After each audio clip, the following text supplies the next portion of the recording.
పంచుకోనమ్మా అట్లా అందుకు పిలిచిండ్రు. కానీ నేను పార్టీ గురించి కానీ పార్టీ నినాదాలు తీస్తానని కానీ నాకు పిలవలేదు. ఇక్కడ చాలా బాధాకరమైన విషయం ఏంటంటే ఈడ కాంగ్రెస్ వాళ్ళు కూర్చోవాల్సి ఉండే, టిఆర్ఎస్ వాళ్ళు కూర్చోవాల్సి ఉండే.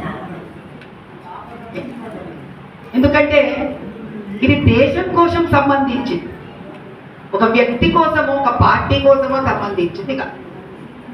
మనం ఇప్పుడు డైరెక్ట్గా టాపిక్లోకి దూకేద్దాం. 1 నేషన్ 1 ఎలక్షన్.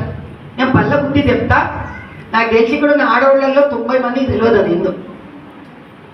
ఇక్కడ కూడా తెలిసింది, ఎందుకంటే అసలు ఆ పేరే ఇంగ్లీష్లో ఉంది. ఫస్ట్ ఏందో మనం ఒకటే దేశంలో ఉన్నప్పుడు మనం ఒక దేశం ఏంది, మళ్ళీ 1 నేషన్ ఏంటి, ఇది ఒకటే కదా నేషన్. అందుకు ఇది అర్థం కావాలంటే ముందు మాట చెప్తా. మీరు ఎంతమంది తిరుపతి పోయిన చేతులు ఎత్తండి. ఇప్పుడు మనం కొండ మీద పోతాం, దేవుని దర్శనం చేద్దాం. కింద కాళహస్తి ఉంది, ఎంతమందికి తెలుసు కింద కాళహస్తి ఉందని? విష్ణవ సగం మంది చేతులు ఎత్తు కూడా ఎత్తుతలేరు, అంటే వాళ్ళకి తెలియదు కూడా తెలియదు.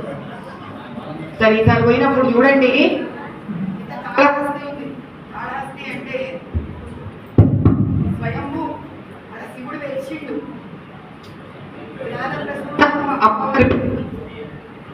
అక్కడ పద్మావతి తల్లి ఉంది, కింద 10 మంది తెలుసు.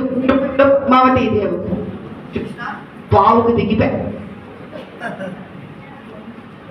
ఇప్పుడు ఈ రోజు తెలిసే నీకు ఏమని, నువ్వు తిరుపతి దాకా పోతే కొండెక్కితే వెంకటేశ్వర స్వామి, కొండ దిగితే పద్మావతి దేవి, ఆమె కొంచెం కిందకు వస్తే కాళహస్తి.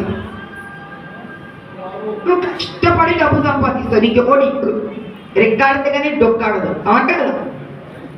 మనకి ఎవడు ఫ్రీగా ముఫంగా డబ్బులు ఇస్తలేడు. అయ్యతో తాతలు పెట్టినా కూడా కరిగిపోనికి ఎంతసేపు కావాలి. ఇక రాజకీయాల్లో ఉంటే సర్రగా కరిగిపోతుంది. ఇప్పుడు కష్టంతో సంపాదించిన డబ్బు ఒక్కసారి తిరుపతి పోయికి, ఇంకో 3 నెలల తర్వాత పద్మావతి దేవి కూడా తీసి, ఇంకో 3 నెలల తర్వాత కాళహస్తి పోనికి, ఇట్లా 3 ట్రిప్పులు కొడతావా? ఒకటే ట్రిప్లో పోయినా కదా అని అన్ని చూసుకొని వస్తావా? ఎందుకు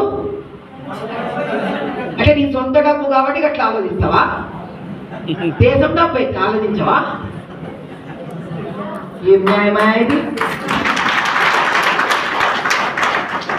సరే, ఇక మనకి ఎంత అక్కలు ఎక్కువైపోయిందంటే నాతో సహా అందరూ అది దేశం డబ్బు అనుకుంటున్నాం. పిచ్చోళ్ళం, మనమే కష్టపడి దేశానికి ఇస్తున్నాం.